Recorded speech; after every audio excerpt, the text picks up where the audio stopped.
That's true because I feel like the when we read this book the first time, when we even started this club or whatever you want to call it, we were just doing it because we were like, yeah, maybe books might help, and now we're like, whoa, all right, there's definitely something to these books.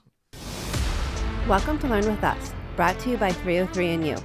We are a team of 4 non-financial advisors who are exploring a revolutionary new financial approach that goes beyond money to prioritize your emotional, mental, and spiritual well-being.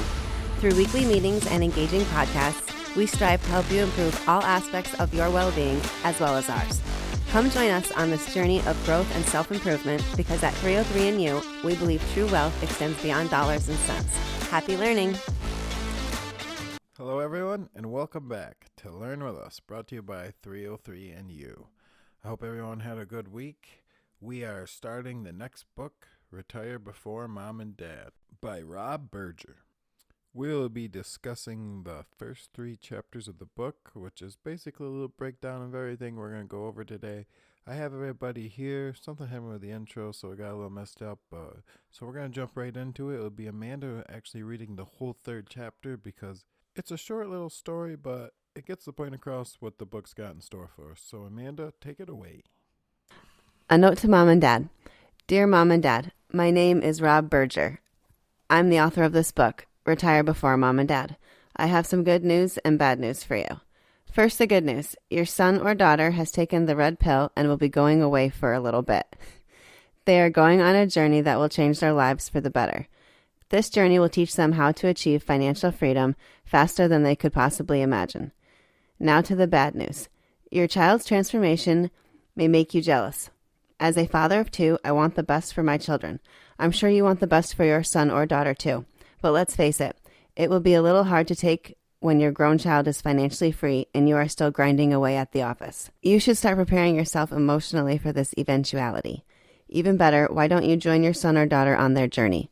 What they will learn that will enable them to achieve financial freedom in their 20s, 30s, and 40s can help you do the same thing in your 50s, 60s, and 70s.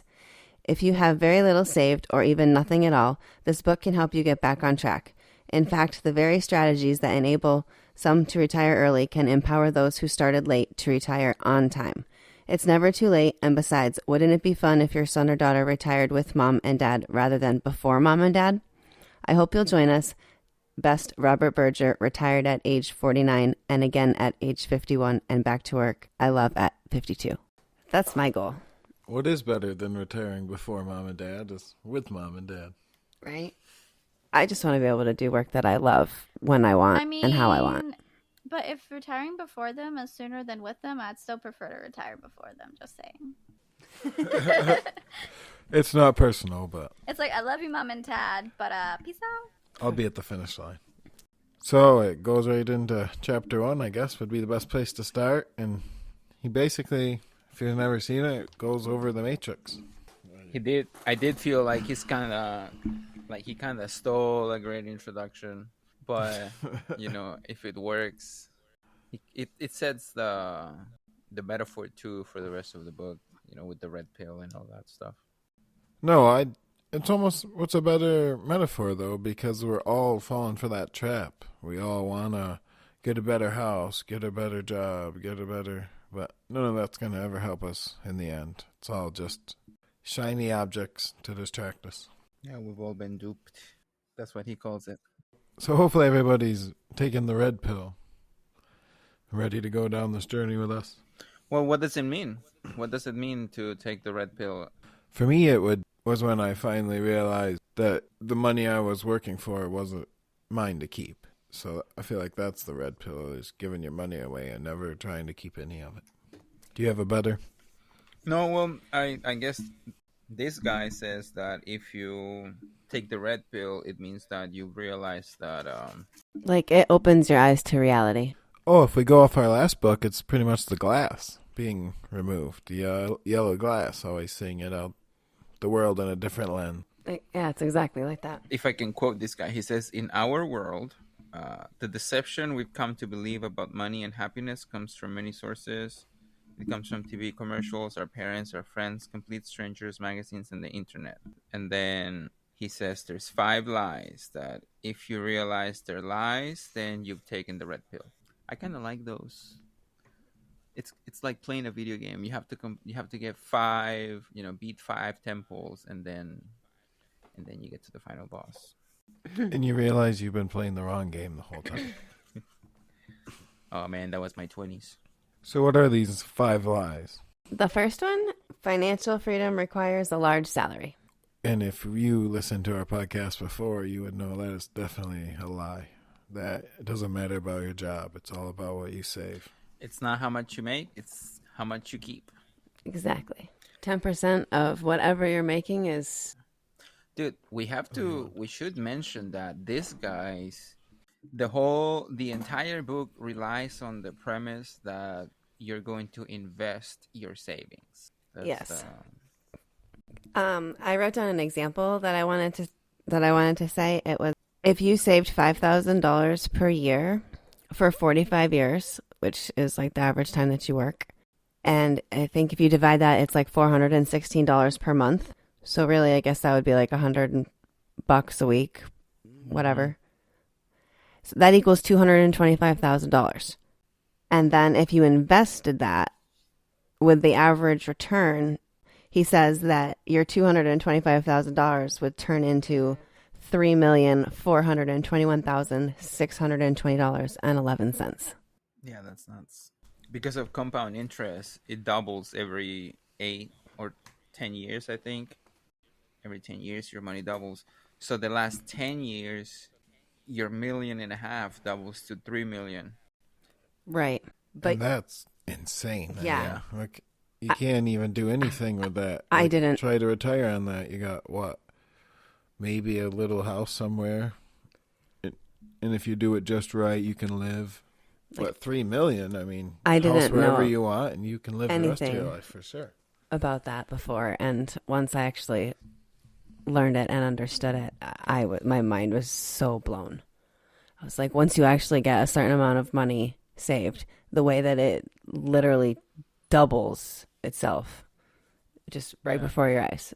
Mm-hmm. It's crazy. And when you get enough money, you Like, will literally just live off the compound interest. Right. right. Like, it takes a while to get there. It could take you 10 years to save up, but once you get there, then it just starts so fast multiplying. It's a snowball effect, for sure. That goes right into number 2, though. Financial freedom takes 40 years to achieve. And that is definitely a lie, as we were just saying. If you did it right, it should be 10, maybe 15 years you could do it. It also depends on how much you spend monthly. Mm-hmm. If you are someone who is an expensive date, then you're probably going to take a little longer to get to the point where you can sustain yourself just off of your investments. But if you're someone who's very what's the word? Modest?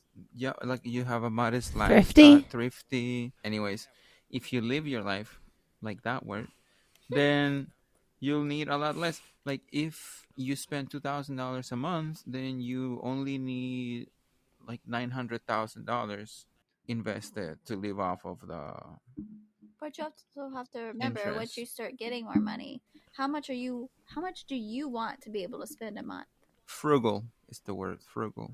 Well, we just had this realization today. Well, I mean, maybe I did, and I don't know about Amanda, but because of our debts, that's the thing that's keeping us from even putting more into our investing right now, because we're willing to put everything into our investing, but I mean, you have to pay off your debts, obviously, first. And I was going to say, are you doing the 70-20-10 strategy from The Richest Man in Babylon?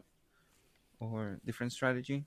I can't say that I've put it down to a complete science yet, but I would say, without writing anything down, just from what I know, because I take care of everything, that's about what it is 70-20-10.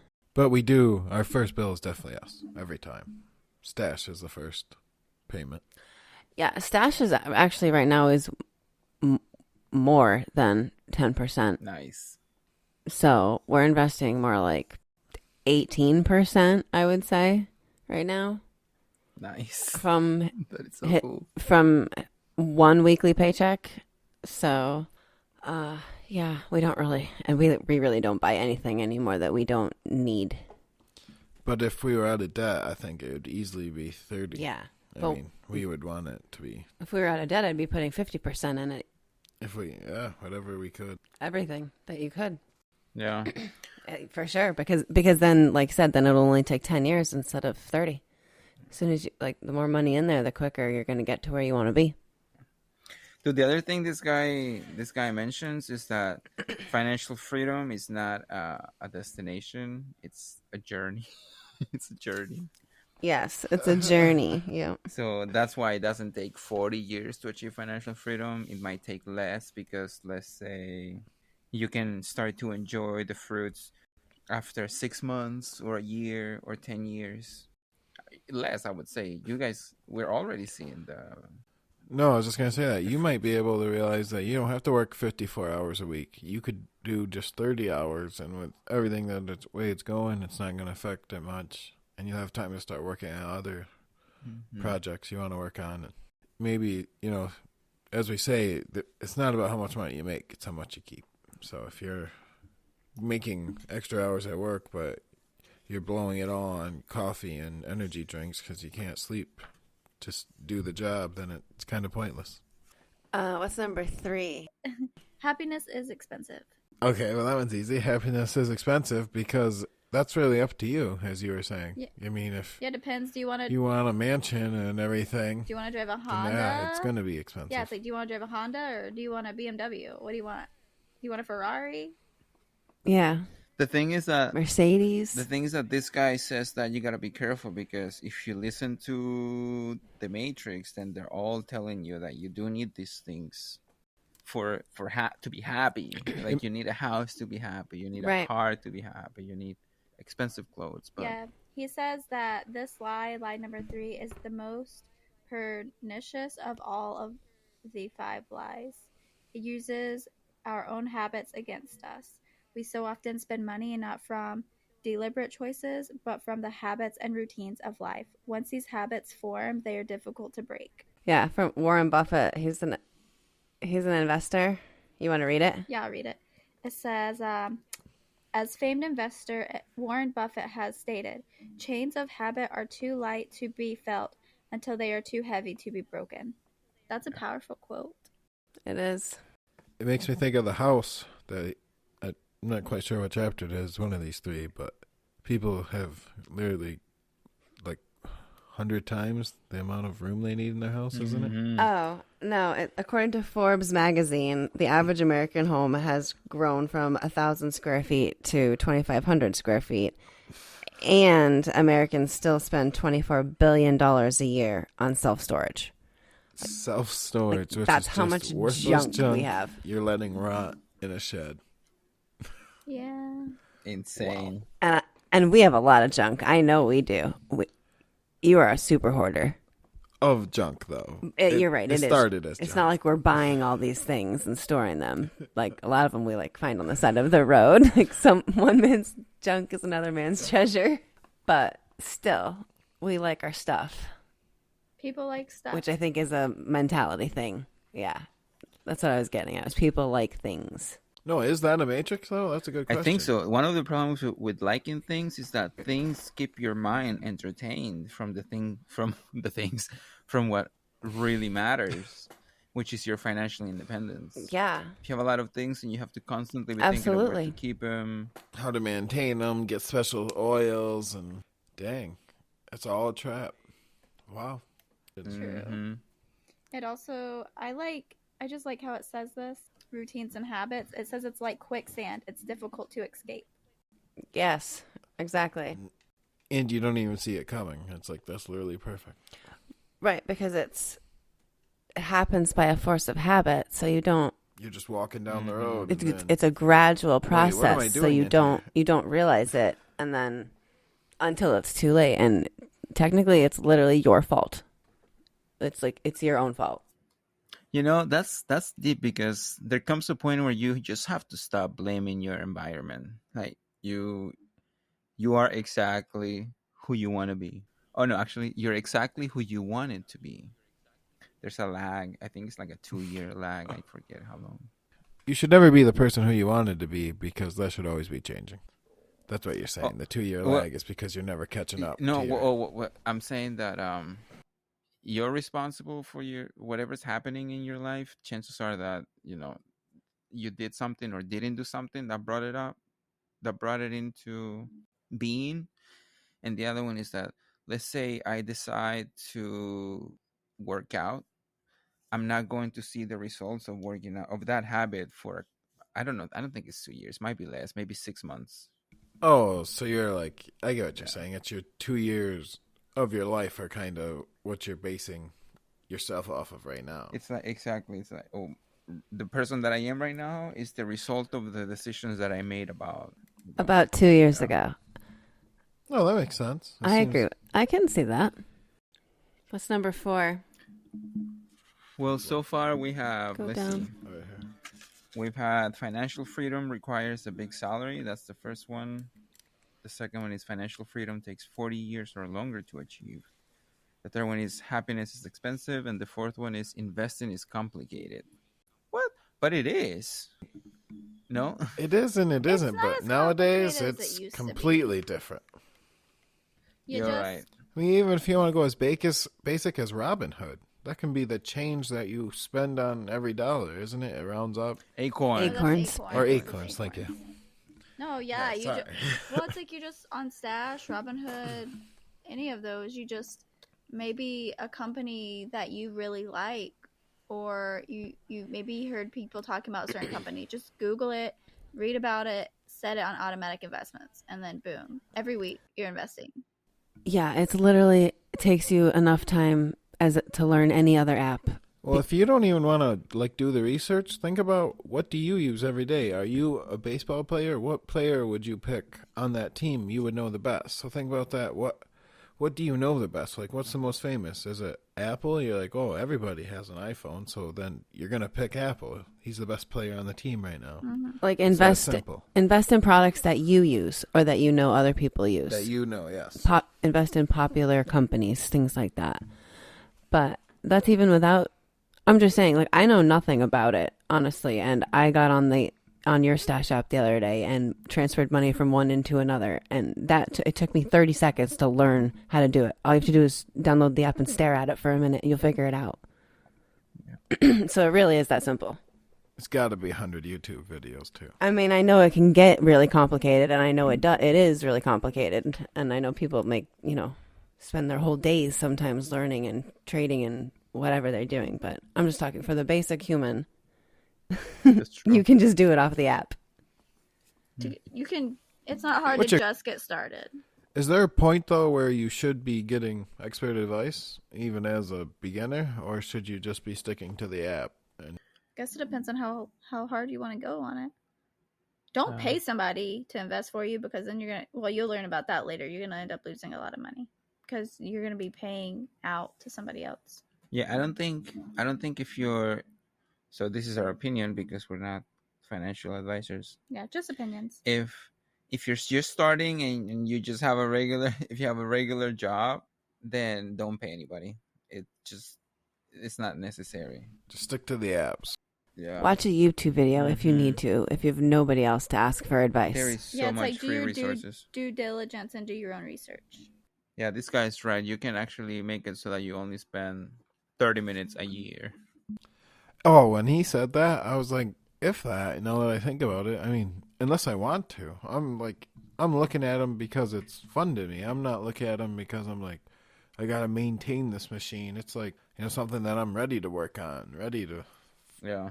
find the next thing. The only changes you would make is when you want to increase the amount that you're investing weekly. And number 5, the one that got me, that is just a factor of life. Everybody has it, What are you going to do? but it's okay because it's good debt. It can be good debt, yes. I heard that one too. Everybody's guilty of rationalizing it. As I say, personally, I believe that there is good debt that you can have, but that's just my own opinion. I don't agree with him here. Oh no! Oh, no, there he's- absolutely is. If you're buying houses and What he says is that we don't identify the good debt properly. We think we're getting into good debt when we're not. I needed the new car. It's to get to work. But did I really need the $40,000 car just to get to work? Mm-hmm. Like, You could have got a Honda. Yeah. You need, I need a place to live, but do you need a $400,000 home or Maybe like $180,000 home. Yeah, if it's your first house, like why? It doesn't need to be a big house. It's chances are you're gonna change it after a couple years. but I just got this new job, and I needed to show everyone that I got this new job. That one is the worst, too. People, they buy the big house I can afford 4 rooms. But you're a single man.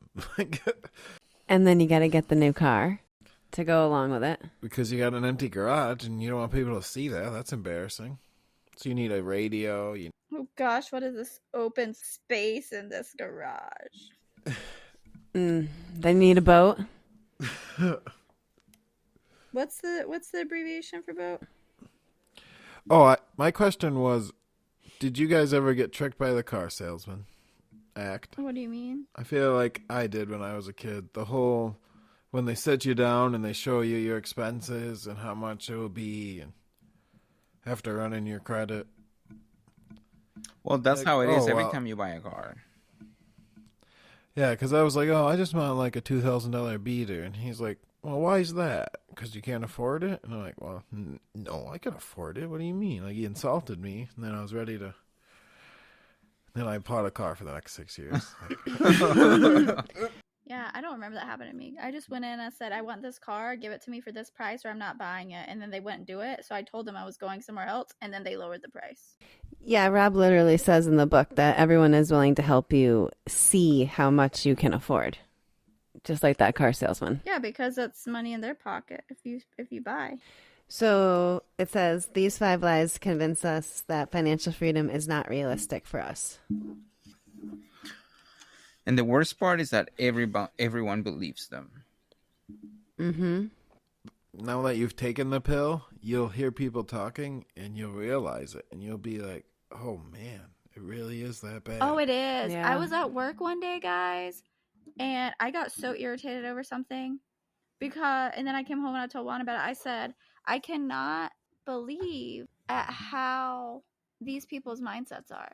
Like, I can't remember exactly how I put it because this was weeks ago now, but it was basically like they're slaves to the job. They are in the rat race, and they don't like, care at all. I was so irritated, and there was only like one person there that really understood why I was getting so mad, and the other ones didn't. And I'm just like, I just was in awe that everybody else was just okay with what was going on, basically. Yeah, well, that's what he says, is that everybody believes it. Everyone believes these lies. That's what we've all been brought up and raised and conditioned to think, that the American dream is big house, big truck, big everything. The American trap now. He says everyone chases shiny things in search of happiness. That's so powerful because you're always looking for the next thing, and then you get the truck, but in a year, that's a 2002 truck, it's 2024. What are you doing with that thing? So now... Yeah, it's the hedonic treadmill is what he called it. Yeah. It's a psychological theory. It suggests that humans each have a baseline of happiness. So if you get a raise or a new car or even a new dress, it raises your level of happiness, but eventually everybody comes back down to their baseline. Like you're saying, eventually everything is just another thing. Like everything loses its, what is the word I'm looking for? It's pizzazz. Imagine what financial freedom feels like. That's an everyday thing. Every day from that point on. It's not like the honeymoon period. Oh, yeah. That's the what I was honeymoon. thinking Yeah, of. No, that's perfect. There is no honeymoon like, oh, well, man, I'm really going to be upset that I don't have to work today. And even he brings the point that he went back to work 2 different times, and it wasn't because he lost his. Well, I don't know. Maybe it is because he lost his money, but it seems like it's because he wanted to. Oh, He yeah. likes working. No, I think he likes finding jobs. it was because he wanted to, because it said that because he had to, or because he wanted to at one point. Mm-hmm. Said he started a blog and a podcast, and then he worked for Forbes, and so I think he did a bunch of different things after he was on his financial freedom road. He talks he explains about it. He says, it's funny, he says, I ran a marathon on the hedonic treadmill. I went to college, I got married, I bought the house, I got the kids, planned to retire at 65. But then he realizes that he was tired of working to consume and consuming to work. And I like that. Does that make sense? Can you break that down for me? I think Juan should break that down. Dude, I don't know. Consuming to work. Yeah, I was a little... Meaning, like he's not really talking about food. but in a way, he might be, like, because you're working to consume so you can get the things that you need. But then the things that you need it because of work. Okay, yeah, that's what it means. Oh, It means that working to survive and then surviving to work. you can't afford the new truck you just bought, so you have to work even more. Okay, right. That makes sense. Because he says all the stuff now that they had was just chaining him down to a life of hard labor. And they still weren't actually happy. That's the thing you have to open your eyes to, is that, are you truly happy? I mean, if you are, then this obviously isn't for you. You need to stay in the world you're in. You're doing good. But if you look around and you got everything as it's, you know, the four-wheeler, the truck, and everything, but at the end of the day, if you get fired tomorrow and you have to return it all, then you really had nothing. Sounds like happiness is on loan. Somebody else owns your happiness. Is that what that would? That's kind of like, I feel like that's what that means. I can't stop stuttering. Nuh-uh, not on my watch. Nuh-uh, girlfriend. Own your own happiness. That's why I guess it makes sense to think of financial freedom as the objective rather than the things that you will get with your financial freedom.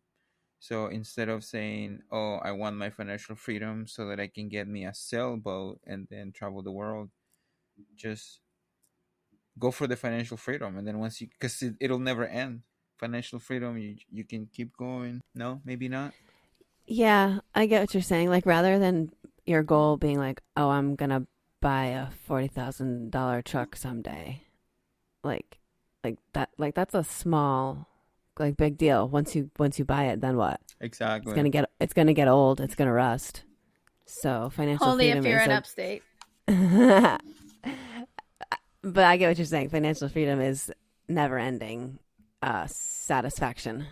Like Connor said, that financial freedom was a permanent high rather than one that comes and goes. So then he goes on to explain in the movie The Matrix about the blue pill or the red pill. And he says that the red pill opens up your eyes to reality and that this book is the red pill. And that was the part that I thought was really cool. So it will change your life if you listen. Oh, and unlearn everything you thought to be true.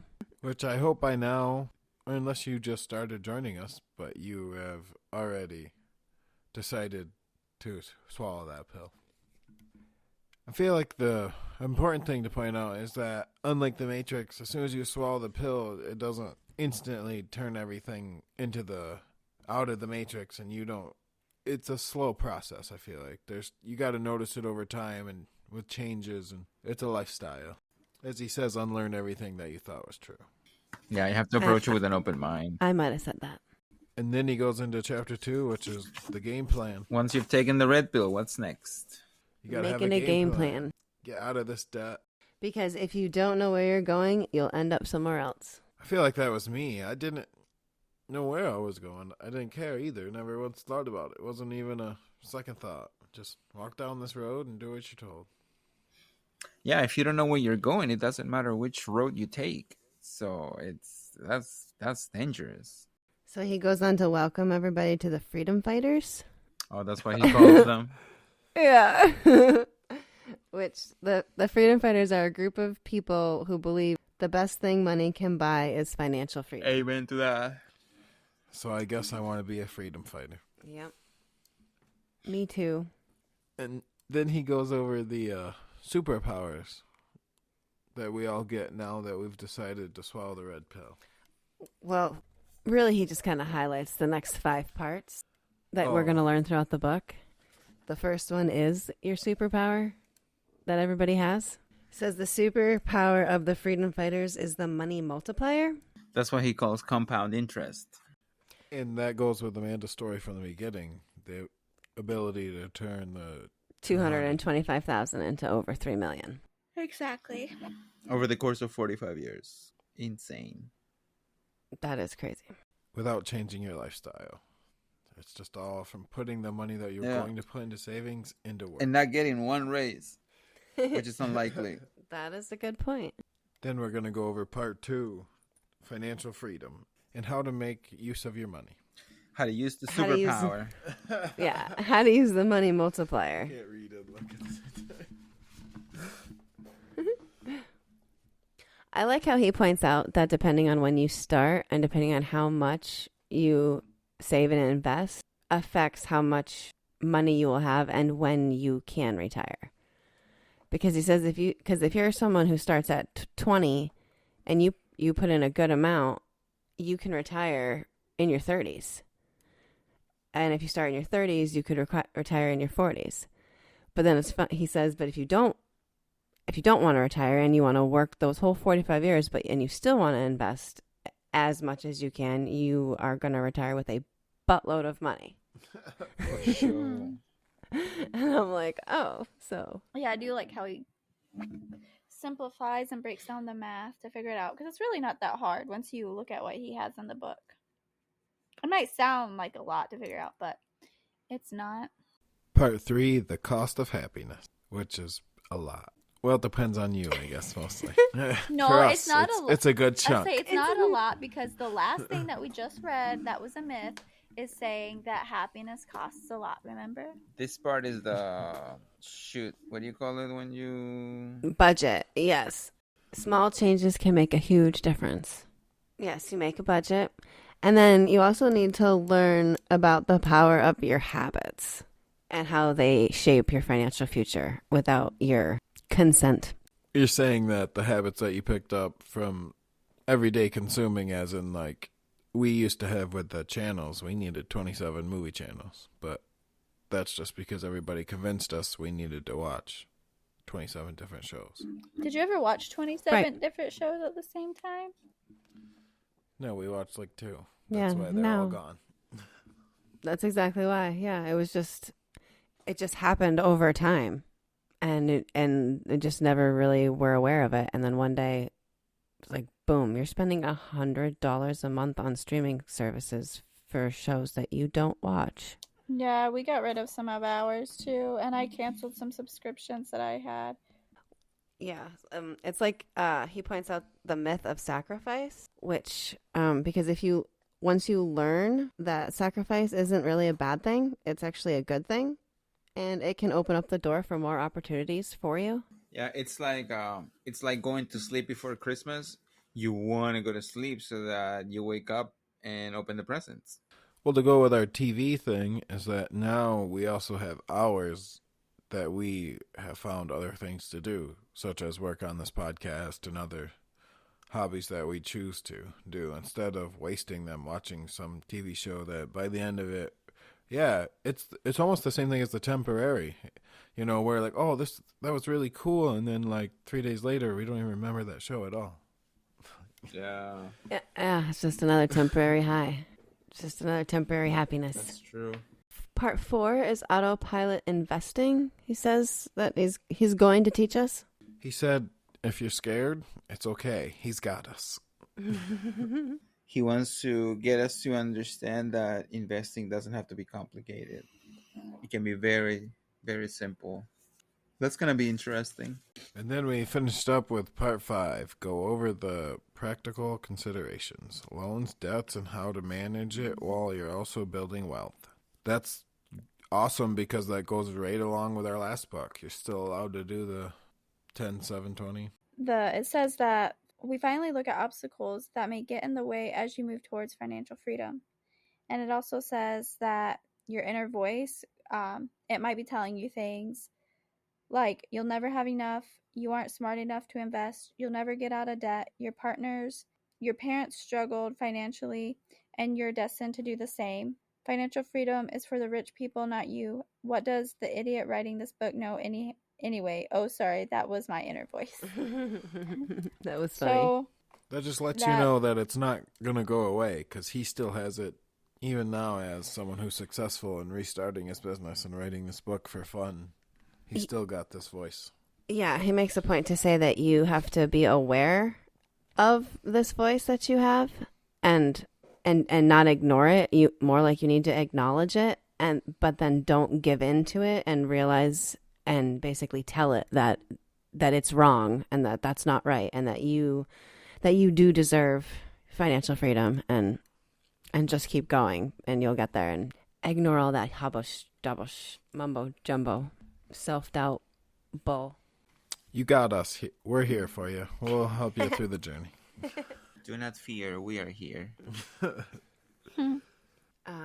So what's the title of next week's chapter? Your superpower. Nice. No? The money multiplier. Which is Your superpower. our superpower. Now that we've taken the pill. Nice. I'm excited. Show me the secret. Yeah, we got the momentum. It's cool because we have a momentum, and we cannot think, oh, these guys are full of, because we see it work. We know that it works. Yeah, we're already in it just a little bit. So we're like, yeah, we want more.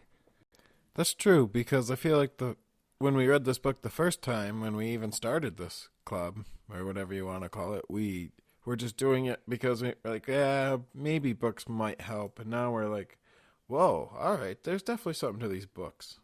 We're like, give us more books.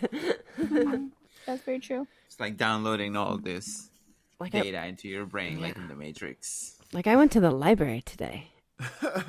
I haven't been to the library in 15 years. She said the woman there was so happy. She's like, a person in the library? Oh my goodness, I made her day. It was unreal.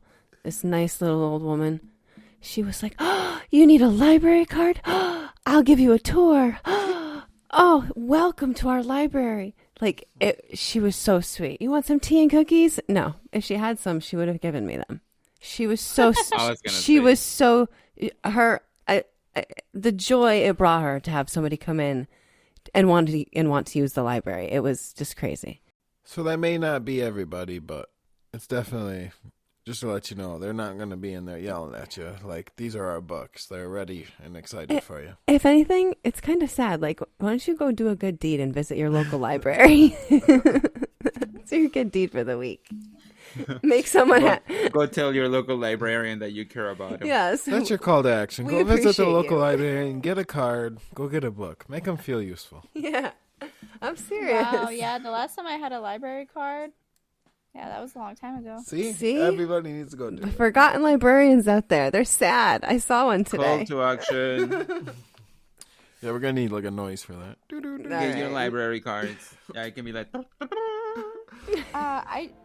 I kind of wanted to read this quote. It's technically for chapter 4, but if it's okay, I want to read it. If you decide to cut it out, you can. Give everybody a little sneak peek. But it says that, so chapter 4 is the money multiplier, and the quote that it starts with is, "The world is full of magic things, patiently waiting for our senses to grow sharper." W.B. Yeats. So it's cool because we're gonna learn more things in the upcoming chapters. I think it's fun. We're going to sharpen our senses. All right, everybody. See you here next week. Yeah, sounds like a plan. Bye. Go get the book at the local library. Grab the book. It's free. See you guys Bye, later. everybody. Bye. See you later, alligator. Thank you for joining us this week. We hope you've enjoyed our discussion and found it both informative and entertaining. Please stay connected with us and continue the conversation on our social media. You can follow us on Twitter, Facebook, YouTube, and TikTok. You can also catch us on most podcast platforms and catch up on previous episodes. If you have any suggestions or topics you'd like us to explore in the future, we'd love to hear from you, and you can reach out to us via email at 3o3andyou@gmail.com. Don't forget to leave us a review and share the podcast with your friends and family if you've enjoyed what you've heard. We will be back next week with more engaging topics and insightful conversations. Until then, take care, stay curious, and happy learning.